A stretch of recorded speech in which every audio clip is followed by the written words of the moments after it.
Hi sir, this is Akila. I am going to explain one of the security attacks in cryptography, that is integrity. Integrity means it is equivalent to trust, reliability, grit. Integrity, failure to protect integrity opens organization to largest classes of malware. Integrity is often the first target of intruders. Definition of integrity. Integrity requires that computer system assets and transmitted information be capable of modification only by authorized parties, not modified by unauthorized persons, not created by unauthorized persons. In telecommunication, the term data integrity has the following meanings: the condition in which data are identically maintained during any operation such as transfer, storage, and retrieval, the preservation of data for their intended use. Integrity compromise. Integrity can be compromised in two main ways: malicious altering, attacker alters account number in a bank transaction; forging an identity document, accidental altering, transmission errors, my name. This is an example, hard disk crash. And network integrity. When considering what to protect with your network, you are connected with maintaining the integrity of the physical network, your network software and resources, your reputation. This integrity involves identity of the computers and users, proper operation of the services, network performance. And communication, common method of attack on integrity, that is network packet sniffers, IP spoofing, password attacks, application layer attacks. These are the four methods of attacks of integrity. That is, network packet sniffers can yield critical system information such as user account information and passwords. Worst case scenario is an attacker gains access to a system level user account, and he can create a new account that can be used at any time of a backdoor. Can modify system critical files such as the password for the system administrator account, the list of services and permissions of the file servers, and login details also can be known by the attacker. Network packet sniffers too. Packet sniffers provide information about topology of your network that many attackers find useful. What computers and which services, how many computers are on your network, which computers have access to others.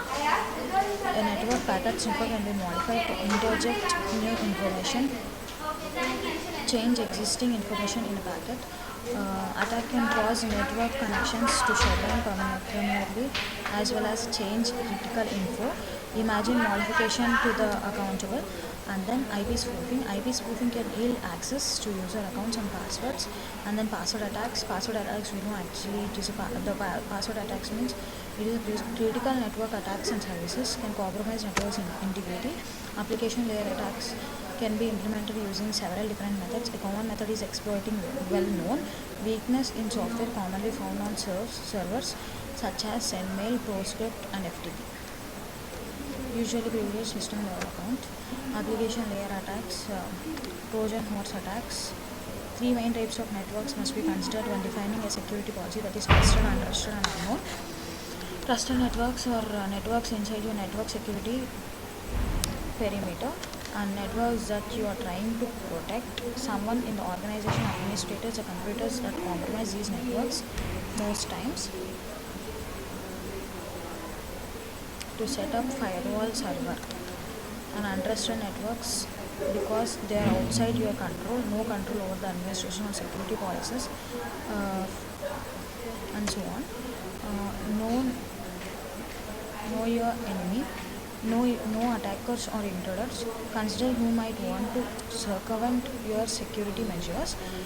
Identify their motivations. Determine what they might want to do and the damage that they could cause to your network. And then the goal is to make sure that the network security controls are beyond the attacker ability or motivation.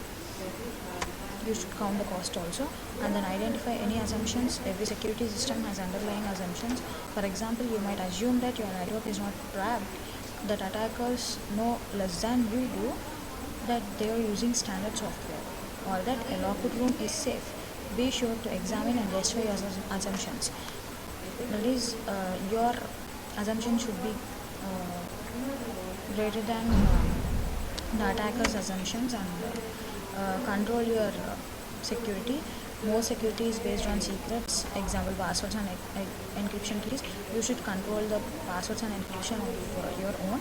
Too often the secrets are not all that secret. The most important part of keeping secrets is knowing the areas that you need to protect. You should jealously guard that knowledge and assume that everything else is known to your advisories. And they limit the scope of access. The access should be less. Limit your trust. You should know exactly which software you rely on. You should trust the software, and your security system should not have to rely on the assumptions that all the software is bug free. Tools: integrity management software, antivirus software. Integrity management software, hash function check,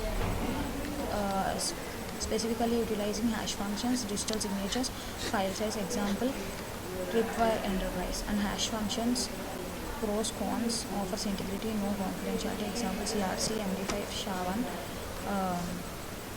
These are all the examples of integrity management software. Antivirus software, checking unexpected increases of file size, nothing changes in timestamps, sudden decreases in free space, calculating checksums, etc. That's all. Thank you.